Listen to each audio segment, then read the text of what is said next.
and welcome everyone to this week's edition of the Redline Report. I'm your host, Reagan Payne. Today in Freight Findings, we're talking about truck route violations in Kansas. For Recruiting Roundup, the FMCSA is addressing recruiting and retention issues. In Newsworthy Nods, Knight-Swift Transportation acquires AAA Cooper. Back to Freight Findings, truck route violations are getting more expensive in the city of Gardner, Kansas.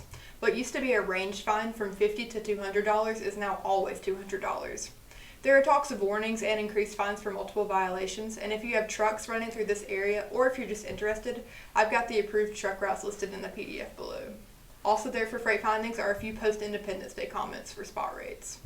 For Recruiting Roundup, the Federal Motor Carrier Safety Administration, FMCSA, hosted a roundtable discussion last week with the U.S. Transportation Secretary and others within the industry to discuss options to bring some relief to this driver shortage. Apprenticeships were mentioned and might provide a viable option for many companies. You can check out a quote from the Transportation Secretary himself in the PDF I've linked below. For Newsworthy Nods, AAA Cooper was bought out by Knight-Swift Transportation. The Dothan-based LTL carrier was chosen for its market share, growth opportunities, and world-class culture. Check out a quote from the CEO of AAA Cooper in the PDF I've linked below. Thanks for tuning into this week's edition of the Redline Report. Be sure to like, subscribe, and check us out next week for more.